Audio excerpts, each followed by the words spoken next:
Good morning, good afternoon, good day all, wherever you happen to be. Good evening. Nice to see a few of the Americans in, Dr. Bob and John.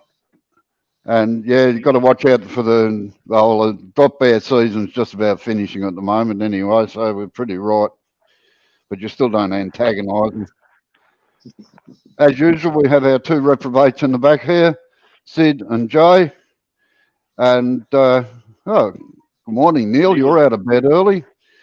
I was All just right, about to say the same thing. You must have wet the bed. I'm just going to explain roughly what I'm going to do today. Now, I'm not feeling real flash, so it might only be half an hour or an hour. But anyhow, we'll see how we go. Now, as you can see, I've got the Cora set up there. Neil and I set it up the other day, and just to save a bit of time, it's the woodcut coring thing. This is a very old one, probably 15 years old, I'd say, probably more. And it only has the two knives. The new one has four knives. This will only cut out to just over 300.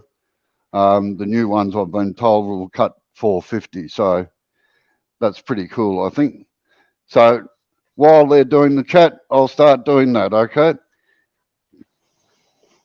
Good day to all. Shay's just come in. How you going, Shay?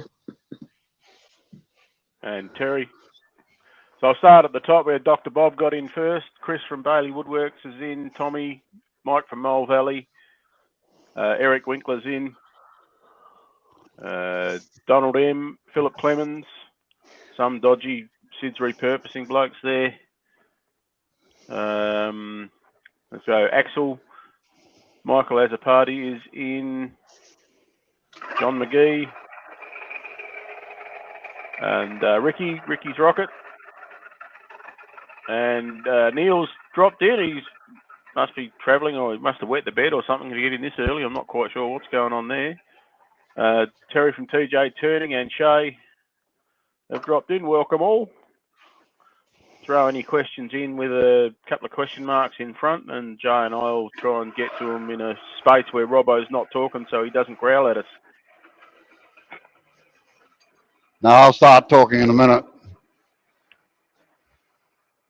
Oh, Clint. I missed Clint too, I think. Clint at Wood Dancers. As I said, good day all. It's good to see you all in. Now, this is pretty simple in operation. It just comes in like this. Blade speed, I've got it set on, what do we got here? 240. Sorry, Dave.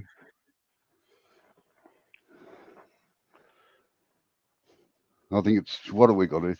Sorry. I can't read at the moment. BF.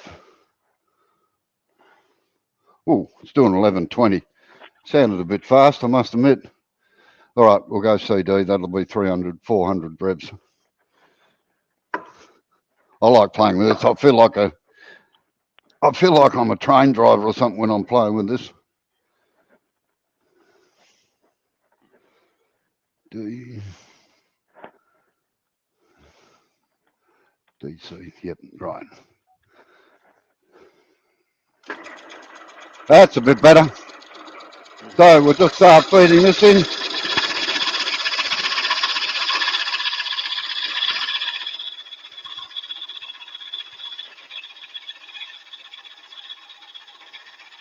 I must admit the 3 horsepower makes a hell of a difference.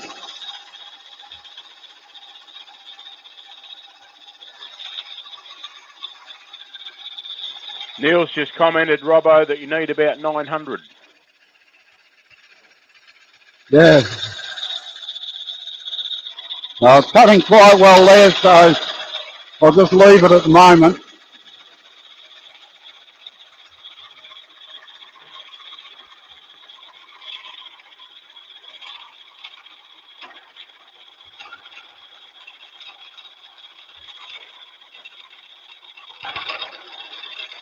Looks to be feeding the chips out quite nicely, Robbo.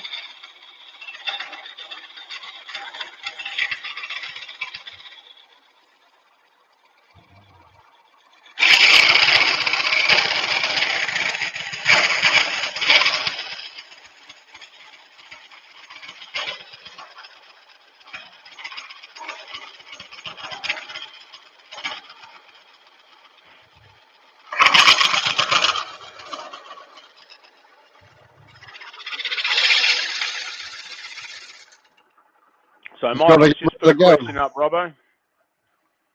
Right, okay, just So- hold on a second. It's got to get rid of the garbage here. It's blocked the stop off. Right, just have a look.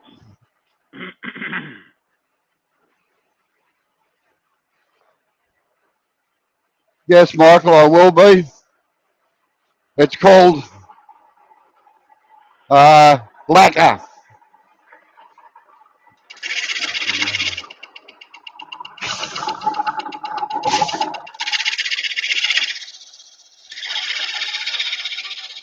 So Michael, Robbo has a motto for his finishes: if it doesn't come out of a gun, it doesn't get done. And the other Sorry, thing just is, wait a second, I can't hear at the moment.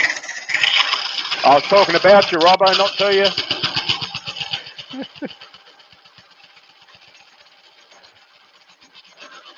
Okay, that's as far as she goes.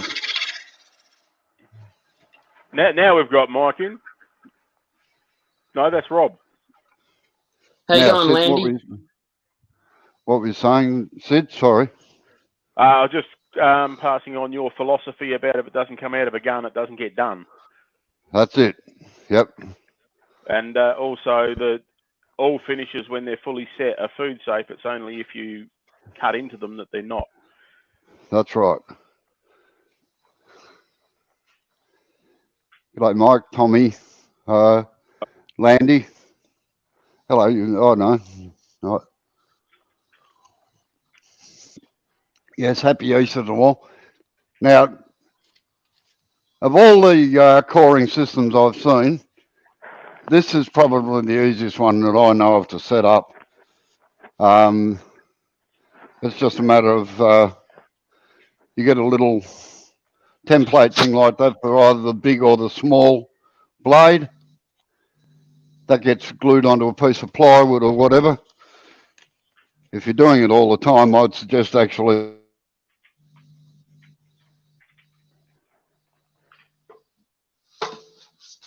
You've just frozen up for me, Robbo. I'm not sure if you have for Jay Yeah. as well. Yeah, me too. I was just about to say the same thing. It's completely frozen with the paper. Yeah, it's Santa here. This is about 2 inches off the middle. It's not going to meet down the bottom. So there's going to be about 4 inches of stuff in there to get out of the way. However, I'll get a tie lever in there in a minute. Did you hear what we said, Robbo? No, what? You froze for about 30 seconds. Oh, We didn't hear or see anything. I see. Sorry about that. I'll just check this chuck again. Just make sure it's tight.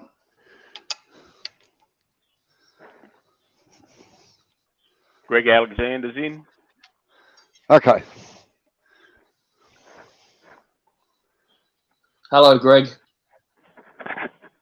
Oh, that ain't going to move, Neil. I might end up having to turn the whole lot out anyway. No, she's not going to break. Which I thought it would.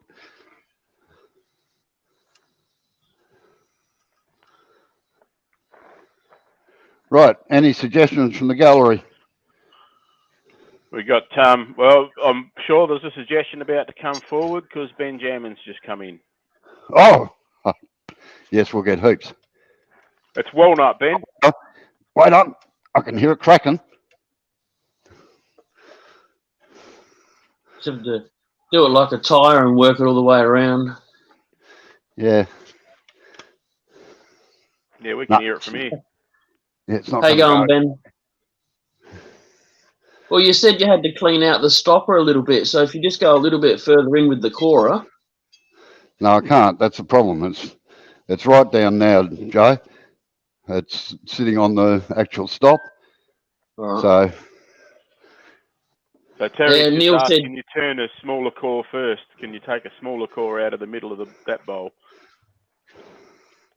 And Neil said to extend the blade out a bit more. Yeah, I went with the grain, Neil. All right, I'll try moving the blade out a little bit more.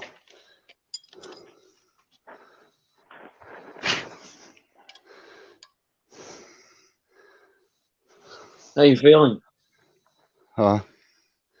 Struggling a little bit. I But can I'll be hear it. right. I want to get this part done if I can.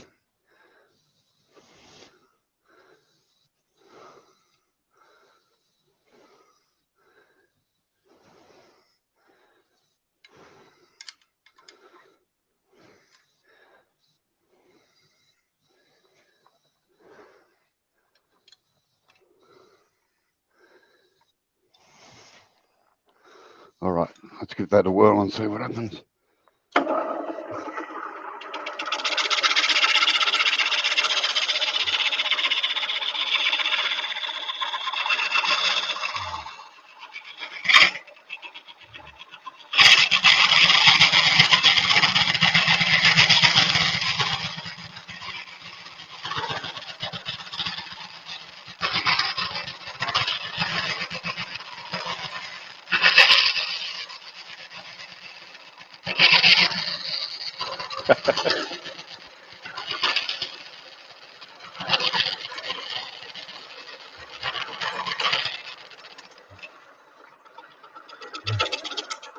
Hey, Michael, if you watch any of the English lives, Ben wants everything to be walnut, so we're just trying to make him happy.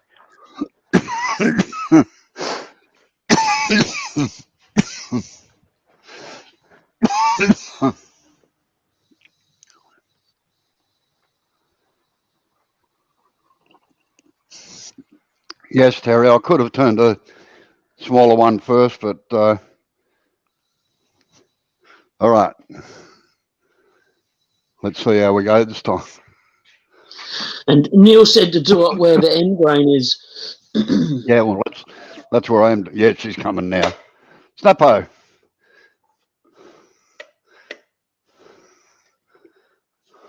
Look at that. Just like I bought one. Yeah.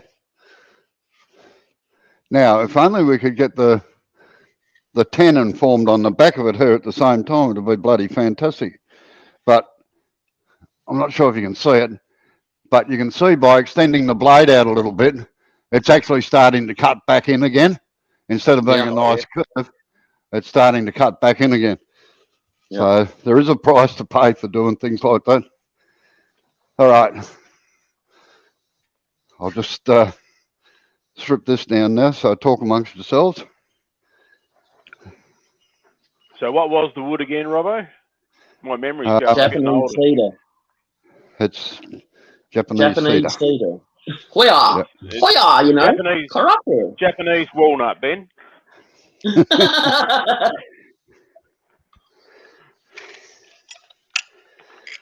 I think Ben might be a walnut.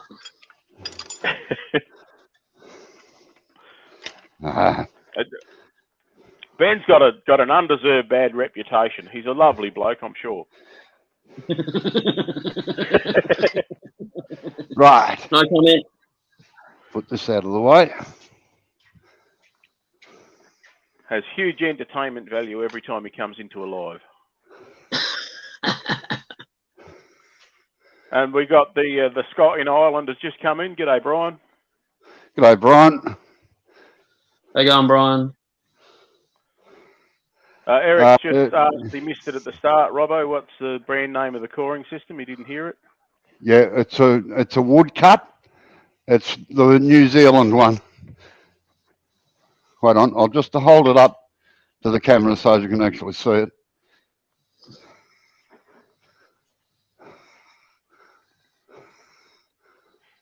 Steve Ash, Lerner Turner's just come in. So that's the New Zealand one. There's 3 or 4 on the market. I've used the McNaughton as well. I find that the McNaughton is a little bit hard to use. Got a hell of a learning curve on it. And takes a bit of getting used to. Right, now the next decision I've got to make on this is what sort of bowl I'm going to make out of it. I'll draw up a few. Robbo, while you're still on the coring systems, and this is a question from me. Yep. What is the minimum horsepower of a lathe to run a coring system on? Well, I've successfully done it on a 1 horsepower lathe. I'm talking about real horsepower here too, not Taiwanese. Yep. Um, And you would be unlikely to do it on a Reeves drive, I'd imagine. No, I have seen it done on a Reeves drive. It just takes. It's like everything. You just take a little bit of time. That's right. Yep. Landy wants to know what they retail for. I have no idea. I'm sorry, Landy, Yolanda. I don't. I know it was fairly expensive when I bought it, but I think Ricky's they've come Rockets just down a put little. up about 500 Australian. Yeah, that's what I thought. And yes, Ben, woodcut stuff is a little cheaper over here. Doesn't have to swim as far to get here. Right, I'm just having a sip on my cup of tea for a minute.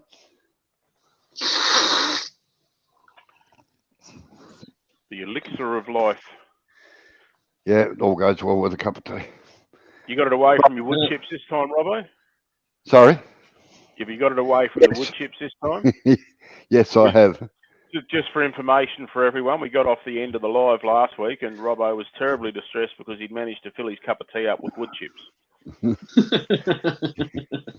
Yeah, it was a bit of a major annoyance, I can assure you. Thanks, Neil. It What's he wasn't got a to say? little bit of shavings with your tea, was it? It was the other way around. And he had a production assistant there that should have been looking after his cup of tea, and I think that's why he got sacked this week. I'm not sure that Neil actually left. Yeah, I think he may have got sacked because he let the wood chips get into the cup of tea. yeah, I sent him home. Absolutely useless. Yeah. As Neil said, he's used his with the jet 1 horsepower all the time. So, and not necessarily, Steve. They recommend 800. If I six to 800, I think to core at, because what can happen is that the chips don't come out quick enough from inside and clog up, and the lathe gets stalled. So, no, it's not, John. Sorry. That's one of the things I've noticed with my Carbatech Reeves drive is they don't have a lot of torque at low power like your other proper belt drives would have a lot more torque at low power. The Reeves drive doesn't. No, it tends to slip a little bit. I think that's the problem. Yeah, it does, definitely. Right, now, I'll just change cameras again, just to show you. We have about a 3-inch rim on this. So the deck, this could be just taken across a little bit, decoration, and then just hollow this part out here for that. Or I'll just change camera again, sorry for flicking around like this, but can you core another bowl out of that? yeah, I can do a smaller one. Right. Out of what you do is no, that's as well with that particular knife. That's as far as it can go. So, okay. Now we've got a wide, like it comes up like this. Now, somebody, Neil mentioned it as well, and somebody else emailed me. Why did I undercut it down the back here? Well, if you remember last week, it had a huge punky section in here. Now, normally what I do when I do this shape, the OG shape, is that you can have your bottom here, and I bring it out here, and then around at the top like that. And then I extend this up in here so that it defines where the edge of the bowl is, and it looks like you've got a collar on it. But because of the punky bit on the bottom last week, I couldn't do that. I did start rounding it over there, and I checked, and it wasn't going to come out. So in order to get it out, I had to do a reverse timer, turn it round the other way. So, all right. Now we've got our bowl like this at the moment.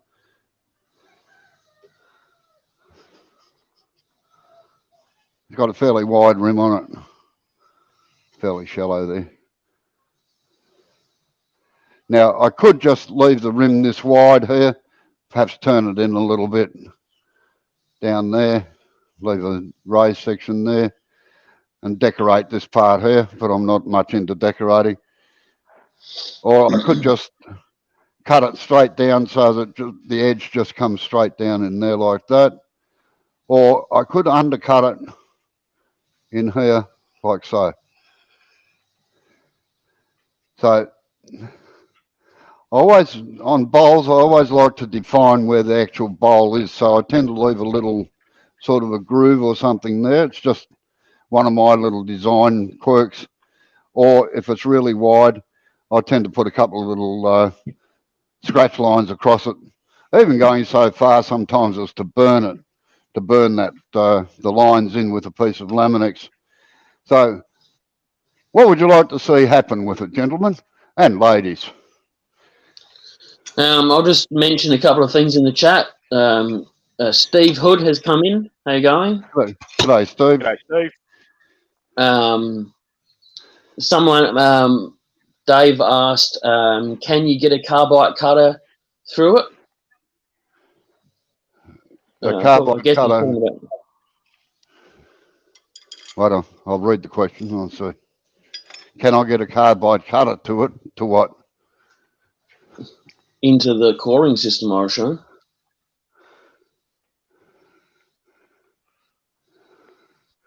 Yeah, they actually have a carbide cutter on it, Dave. Darren Kelly's just come in and said g'day, and Axel's voted for the undercut. How you going, Darren?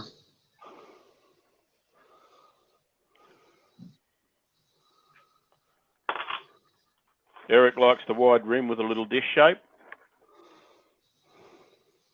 And Dave was talking to Tommy about the one-way system. Yeah, I was just reading that. Yep. Yeah, I've never used the one-way one. As I said, I've used the McNaughton one.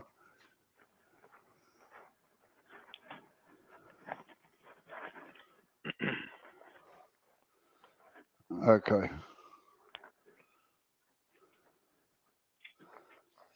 Terry, you know you're talking to Robbo here. Terry's just said the undercut makes it more elegant. Yeah. I am elegant. Don't forget, Robbo, I saw a picture of you on camera this morning. Oh, yeah. Scary, eh?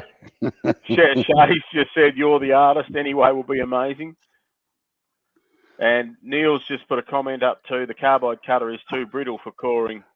That's right. Yeah.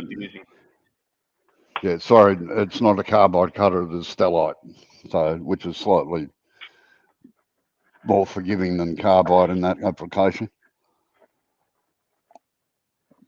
It's all right, I'm just having my cup of tea and then I'll start trimming this off again.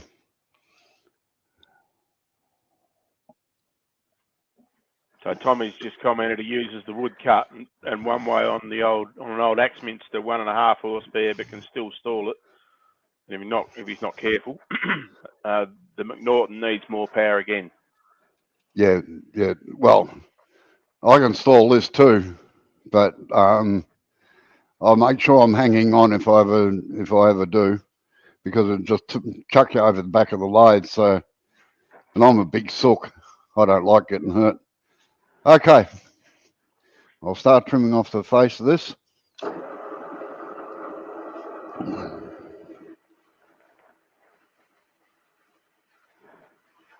Now I could trim this with either a bowl gouge or a spindle gouge.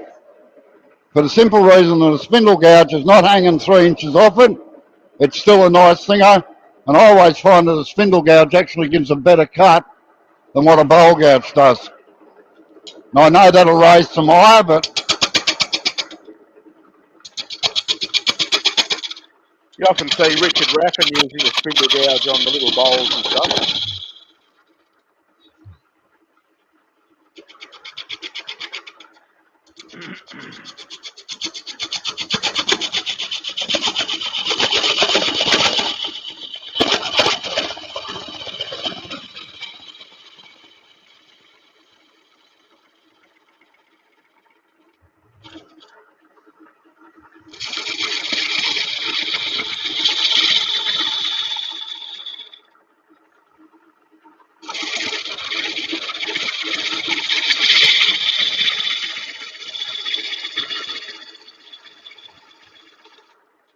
Okay.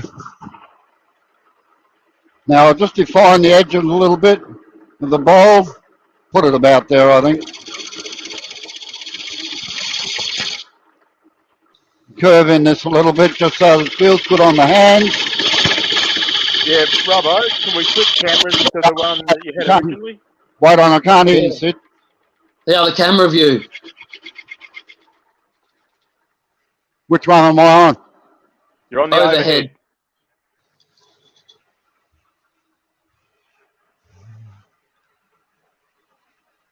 That's, no, the other one. Yep, that one. No, you're back on the overhead. Oh, he's trying to terrify people. But what's happened to the bloody overhead? That's the overhead, isn't it? Yeah, we want to go to the other one. That one? No. Next one. Can you see there? Right. No, the one you started with, Robbo. Yep, that one. Right.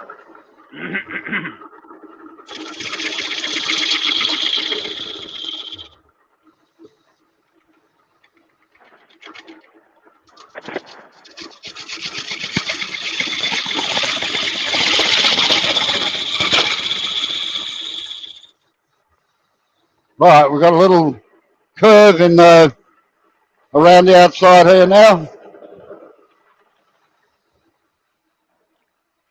So Tommy, Robbo went into the barbers, but they told him to come back in a week because they needed to sharpen up their hedge clipper. Right, we've got a few cracks in it here, which I'll super glue a bit later on. And it's moved a little bit in the chuck, so I've just got to take out a little bit up here as well to get it and get this part here flat as well. So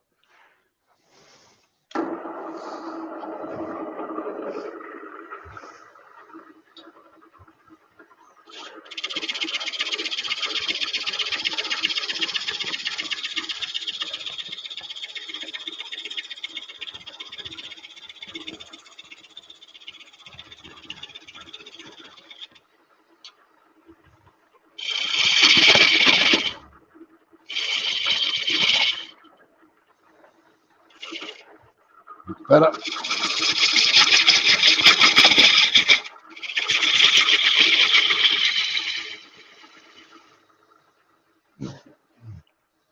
Right, just tidy up that a little bit by putting a bead in it.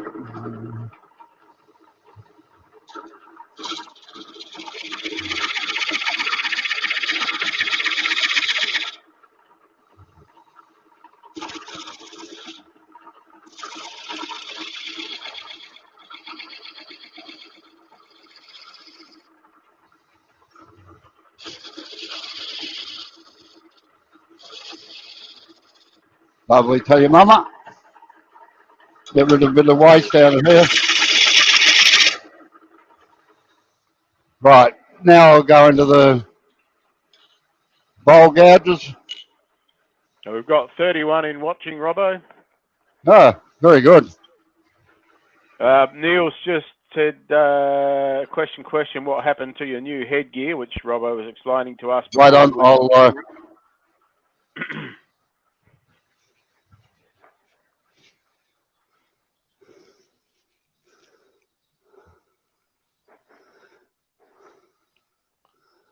What happened to your new headgear?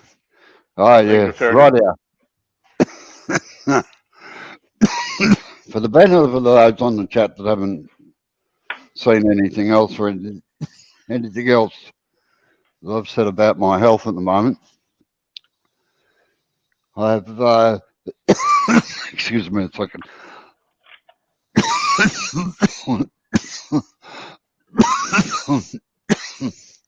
Basically, what I have is emphysema, and excuse me,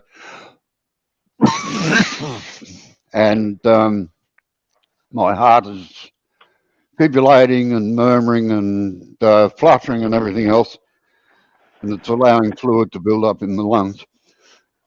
And dust and that is not helping me. So yesterday I ordered a 3M airflow VersaFlow helmet, and surprise, surprise, there's actually one in a place about 25, 30 kilometres from our place.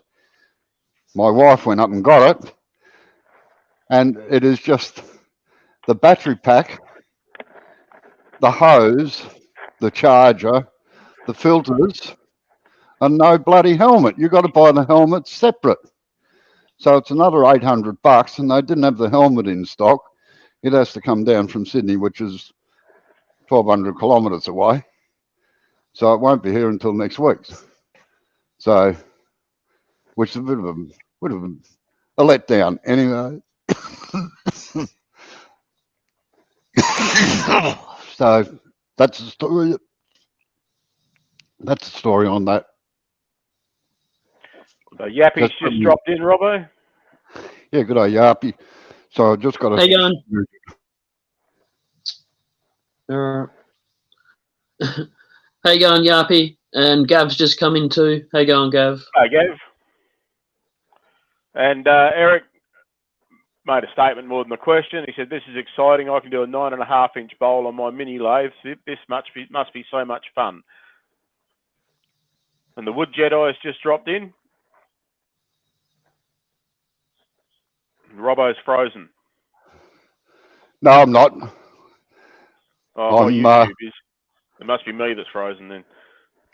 Wayne, the wood turner's come in. JP's come in. How you going? Hey, Wayne, Gav, JP. Hey, JP, you missed the carbides earlier. You better go back and watch it from the start. Yeah, right. I've got to move the tailstock back a little bit to give myself room. So bear with me.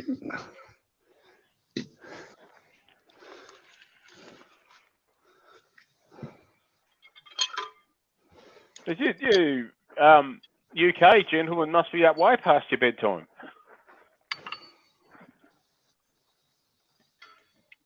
Yeah, well, it's 11:30 or so over there. So, well, I suppose we watched a few of theirs at that time here, so that's only fair. Yeah, I agree with what Neil just said too. By the way, what did Neil just say? It's time for you to stop for the day. No, just give me a couple more minutes, and then I will be stopping. But I just want to get the tailstock back. I'm pretty sure Neil's still close enough to come back. Yeah, he is. So Tommy's just put up at 11:30 there. Yeah. Okay. Nice one, Ben. Bloody hell. Ben just said he fell asleep during Wayne's live, so he's got plenty of energy now. Oh, how rude. I actually watched until the end of Wayne's live and put up with all the garbage from the earworms, particularly that JP bloke. God, he's a pain. Yeah, I know. I think you said that with your outside voice, Robbo. He's in the chat. Oh, he's better than me. Oh, no. All right, I'll just take out the centre of this a little bit, and that'll probably do me for the moment. Okay.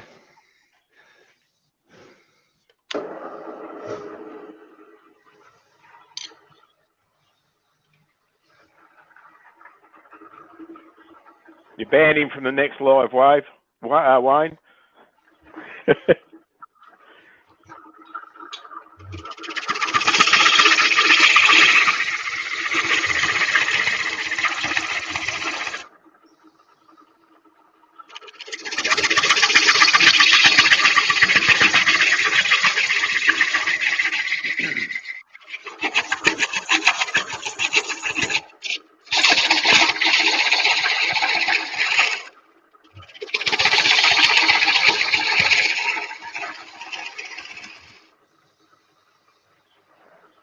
Right, consensus seems to be that you want an undercut rim.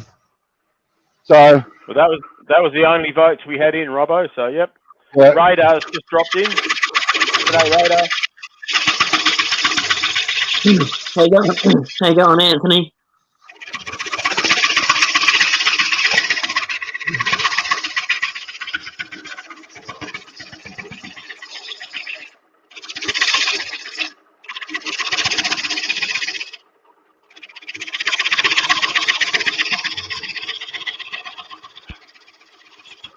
Well, JP, I think it makes Robbo nervous when you're nice to him, so it's probably not a good idea.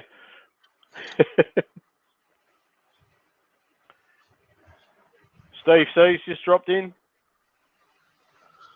How you going, Steve? right now I haven't got fancy hollowing tools and everything. So to undercut this rim, I'll use a 3/8 bowl gouge and angle it right across over here. I might actually go to the overhead camera for a minute.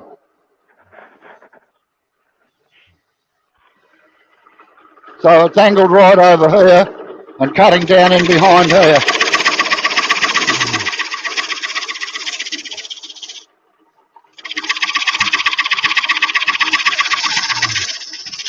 And I use this part of the wing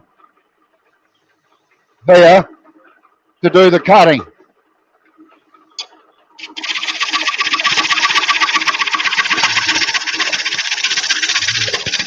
What you got to remember is to make sure that you keep the waste out of the way. You do not want the chisel to suddenly run into a blank wall there, because in this position it comes up and whacks in the jaw. Right, I'll go back to the back camera again. No. Wrong one, Robbo. Robbo, wrong camera. Yeah, I can't hear you, wait on. We can't see you. It's the wrong camera.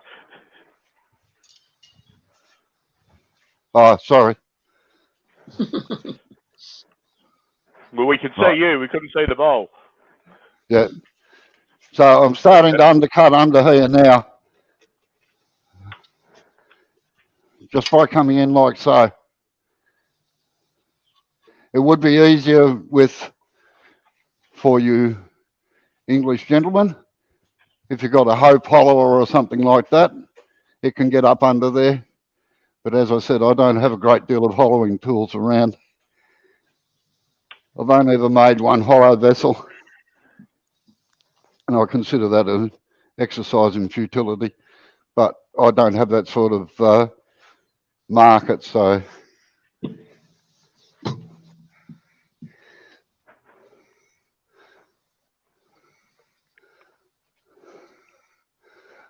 all right, I'll just do a bit more, and then I'll stop and we'll have a bit of a chat.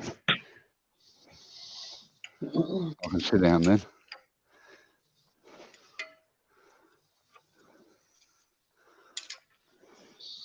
So how long's this wood been sitting around for? Well, it was in the tree. It was a tree trunk, and it's been there for nearly 10 years, I think. But when I got it, it was still bearing fruit the day before, I can tell you that. Right, got plenty of meat there. All right, I'll just take a couple more cuts out of here.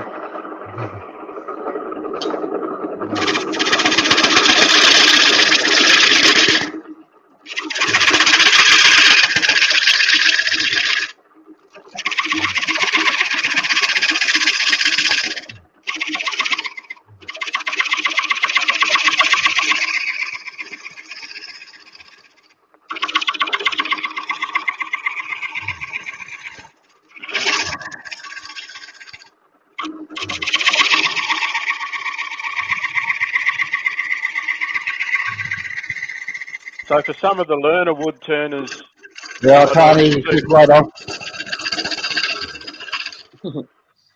keep turning. I was just commenting to the learners. We can see your head moving. So what you're doing is you're cutting on the cutting face, but you're looking over to the opposite face to see what the shape of your undercut is. Exactly. I was just about to say that. I'm not looking here. I'm actually looking over there. Now, I could do what Keith Greenfield does with his lathe. I could actually run it in reverse and actually turn over in there. In fact, it would probably be a bit easier, but the camera's facing the wrong way, so I'm not. So anyway, that's how I start undercutting a rim with just a normal bowl gouge. All right, I'm going to rest now. I'll stay here and answer questions even though you can't see me, all right? So Yappy has asked, what's the size of the bowl, Robbo? It's 540 mil, I think, roughly. So nearly 2 feet. About 22 inches-ish. Yeah, about that. What part of the wing do you cut with? All right, okay.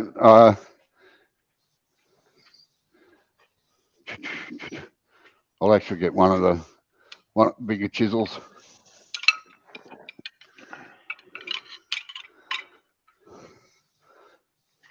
Over on this camera. I'm cutting with this wing down here. It actually sits against the timber like that, and it's just cutting with the whole thing. It's got the bevel support in here. Now, if you've got an Ellsworth grind, which I explained last week, it's rolled right over like that. So you've virtually got to have the chisel with the flute completely shut for it to cut.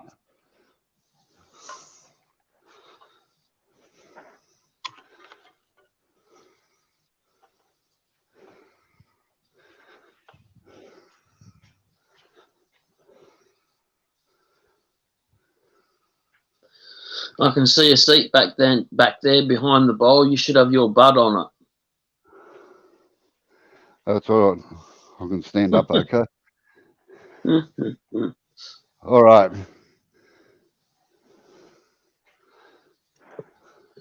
That was interesting. I've never really paid much attention to bowl coring, but that's pretty good. I like that. Yeah, yeah. That's, as I said, that's probably, and Tommy as well. That's probably the easiest bowl corer to use. I don't do much bowl turning, so we had to get it out of the archives, I must admit. And Neil liked getting it out of the archives because he found a lot of stuff he's never seen before. Haven't you, Neil?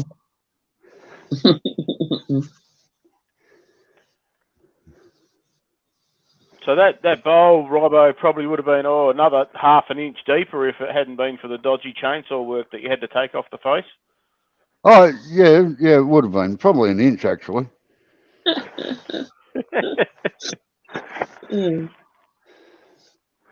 But that's the thing today, and you don't blame yourself for anything that goes wrong. Oh, hell no. No.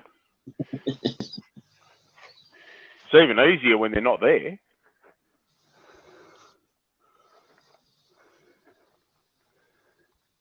Yeah, well, that's right. Yeah. Sorry, I was reading Tommy's thing there that it'll take a 6-inch cord, Joe. Yep.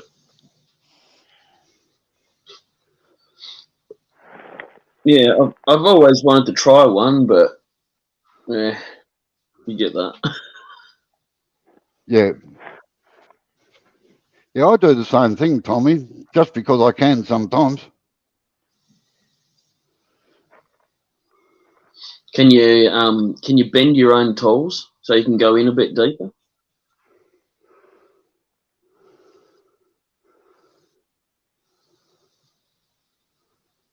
No? I'll take that silence as a no. No, I was busy reading what Gavin had to say. Now, sorry, what was it? What did you say, Jay? Can you make your own tools up so you can make a different shaped curve in? Yes, you can. Now, I don't know where it's gone to, but I actually had one from my grandfather that I never met. He was a wood turner, cabinet maker, and everything. It was a brute of a thing. It was a curved blade that had a right angle welded onto the handle so that it didn't twist while you were doing it, and you actually you just put it into the timber and sort of hope for the best. So now stick it in and pray. I've just got to go through here. Sorry. Yeah, Axel. Look, they're pretty good. So, and I've educated Melanie. Then she's right. It's not real turning.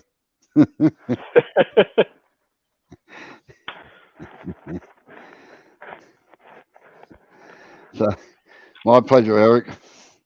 I think most of us that do the lives work on the same thing, that it's educational rather than just showing off what we do.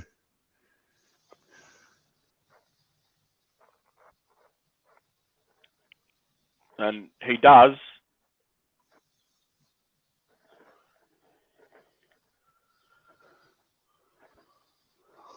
Lost the feed there for a minute. I don't know if I lost it. Oh, well, I just said woodwork learner. He does blame us for a lot. Yells at us all the time. Haven't had a pay rise for 2 years. Well, you got to bloody well earn it. Keep telling you that. You start earning and I'll pay it. Keeps giving me Blackwood as a payment, knowing I damn well can't turn it.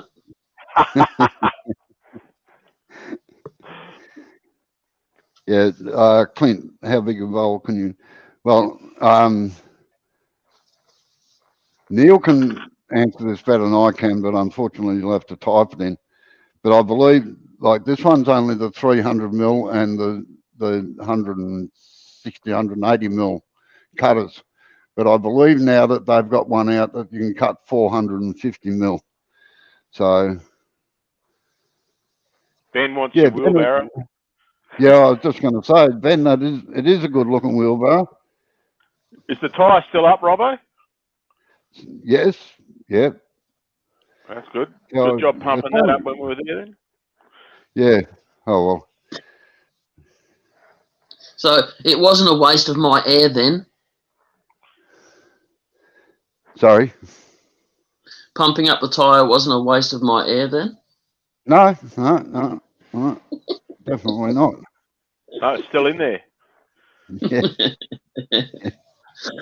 It's cooled down a bit since you've been here, though. Mm-hmm. Now, it's funny you say that, Terry. We use Jay's air because it's hot air and it makes the wheelbarrow lighter. Yeah. Now, Mike Darlow, who is a fairly well-known pommy turner that lives in Australia and written a lot of books, actually does grind an asymmetrical grind on his tools. And I think that might be part of the reason where it can get down into something like that. So, yes, it could like put an Ellsworth on one side and a normal swept back on the other side sort of thing. So, all right, I'll catch you later, Axel. See ya, Ax. Thanks for coming in. Take it easy. Yeah, Richard Raffin does it as well. He sometimes uses asymmetrical gouges as well.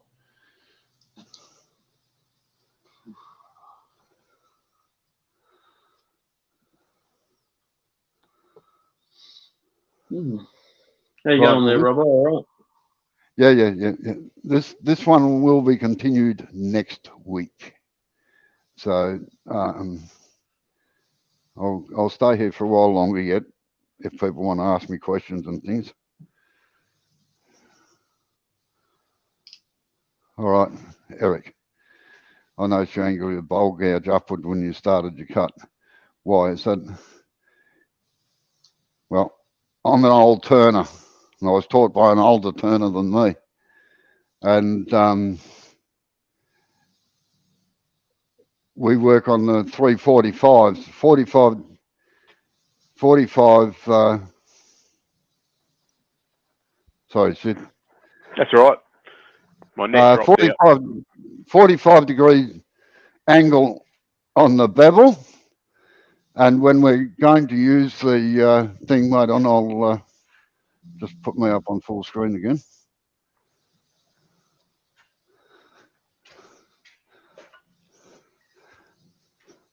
So the bevel angle there is 45. Drop it down a bit, Robbo. 45 degrees on the bevel there. 45 degrees down this way. 45 degrees to the timber. So if you're looking at the top, that forms a 45 degree angle as well. And it just makes a lot cleaner cut. You can get it straight in and start cutting. Whereas, and I know the reason for it, a lot of people now use the chisel horizontal like this. Oh, and the flute faces 45 degrees in the direction of the cut as well. Most people now turn horizontal. They've got rid of this 45 down here because the bed, the lathe bed, gets in the way if you go down too far. It doesn't matter on this. I've got 500 or 600 millimeters clearance between the centre of the bed and the bed itself. So from the headstock. And the other reason I've turned at 45 is that I'll move across her a little bit so you can see. My elbow, my arm is virtually straight. It's not cocked up like that, and I don't get a pain in the shoulder after half an hour or so. So I just stand like that, 45 degrees on everything, and away you go.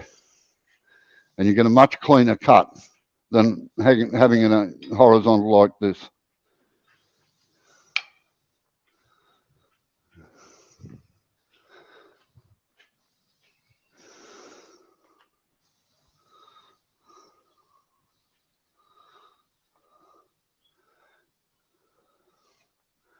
Right now, right. Now, does the angle of the wings on the gouge make a difference? As long as the tool is sharp, it will cut. And just to prove a point, are you still in there, JP?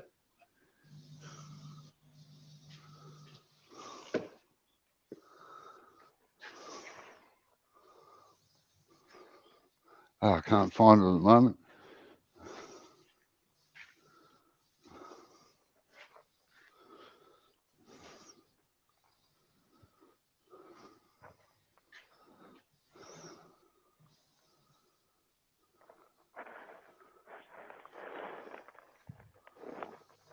Right, just hold on a second, just bear with me.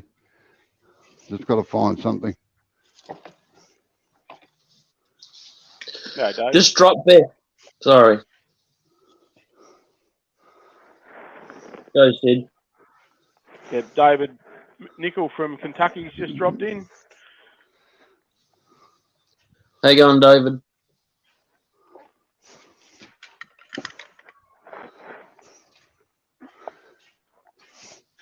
Now, as long as things are sharp, they will cut.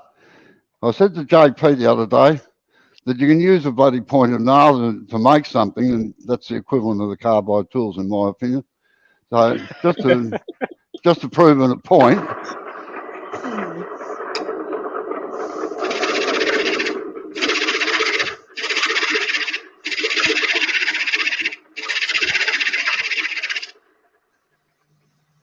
A pointed stick, all right?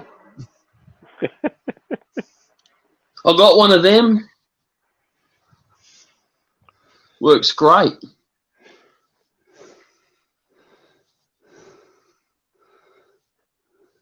You just made a pattern. Yeah.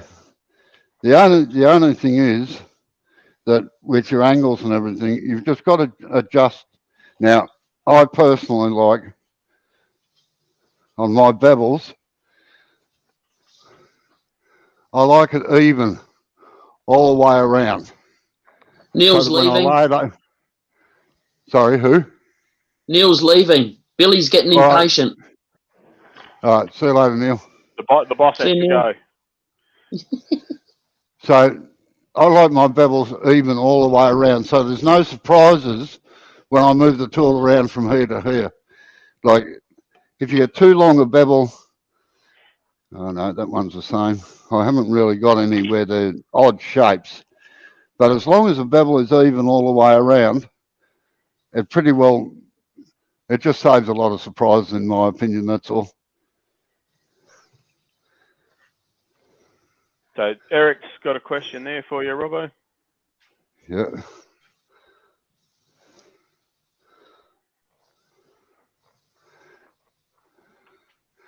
Ah, geez, you might have to ask Benjamin about that. It's walnut. I know nothing about walnut. Right. What it is it's tear out, Eric. Now, there is a couple of ways to fix it. Like this bowl is notorious. This stuff's notorious for tear out because it's so soft. But just hold on. I'll see if I can zoom in a bit.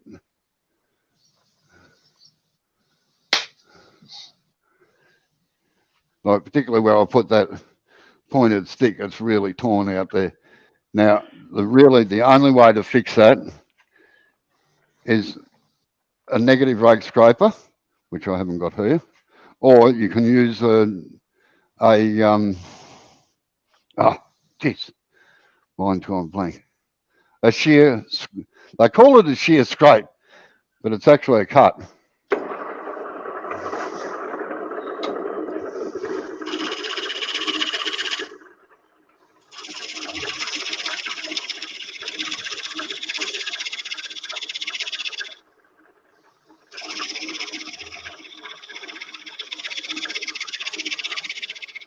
Now, what you're doing,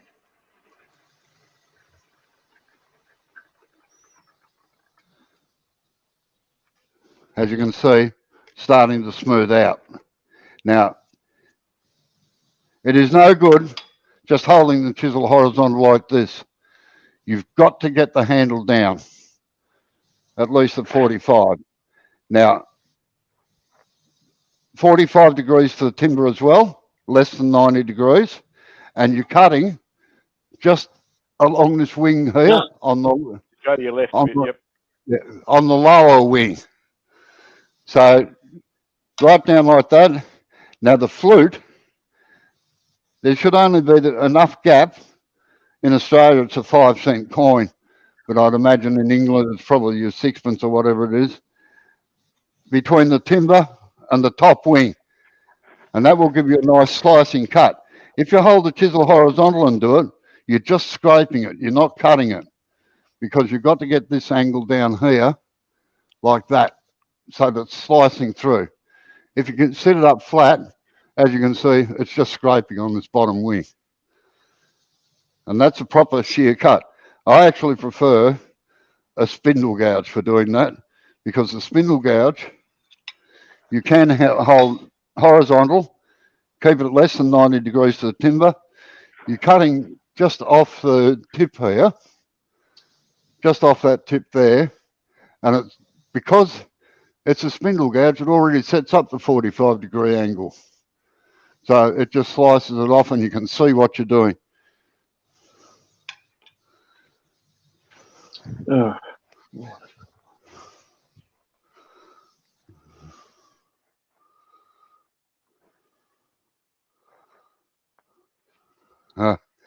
Um,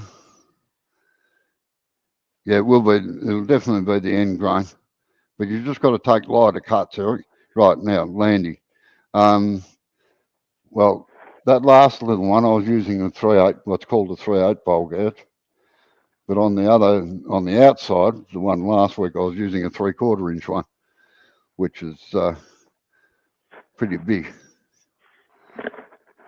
Yeah, in America they call it a 1/2 inch bowl gouge because I measure the diameter of the steel.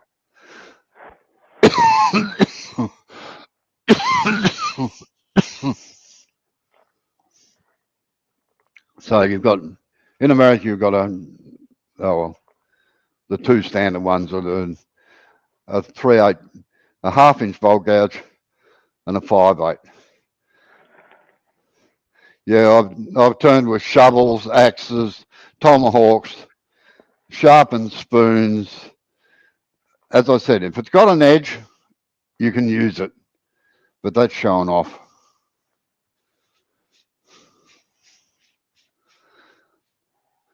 Spindle gouge. Again, a half-inch spindle gouge does 99% of what you need. Same as if I was stuck on a desert island with only one tool, it'll be a 3/8 bowl gouge. My measurements.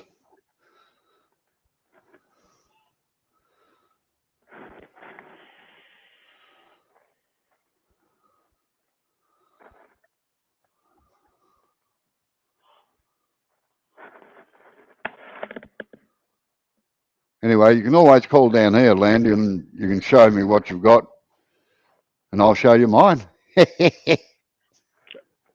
on, it's a family show, Robbo. I was almost going to say to Landy she could visit the shop of Robbo. Oh, no, she's been down here a few times, actually. I think she came down. I think she came down while you were here, didn't she? No. Oh, right.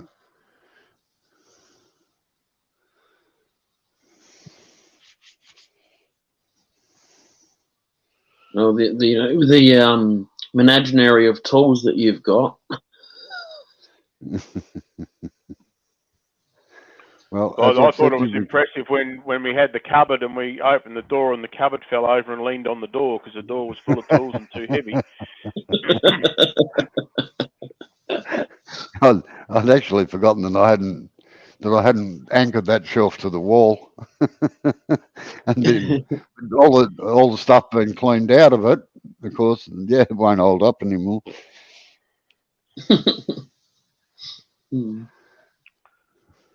I'll just have the section that's got the chucks in it, all right, and the jaws. Yeah. I know a lot of people would like to get into that one. Sid knows what I'm talking about now. He does, yeah. Yeah. They're very clever design doors, though. I like the way you've designed them. Yeah.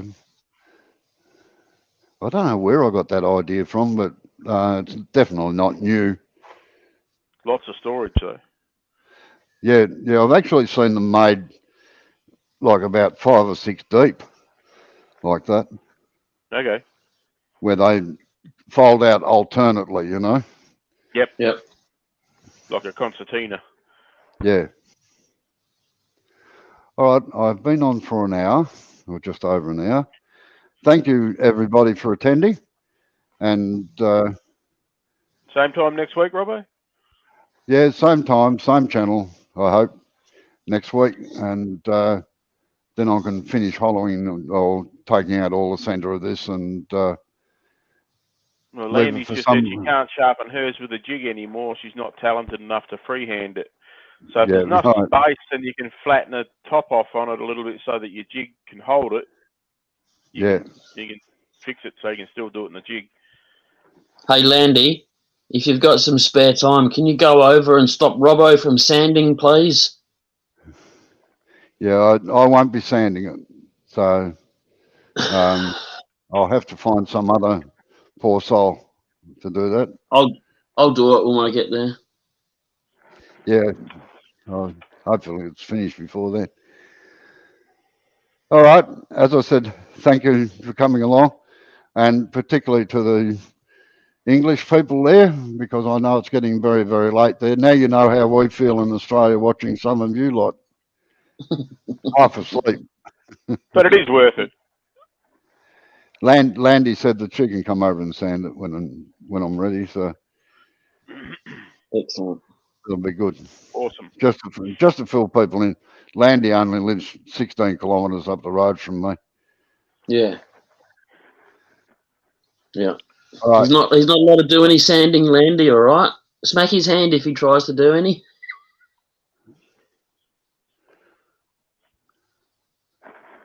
Yeah, hopefully I'm in trouble. The boss is up now. Yeah.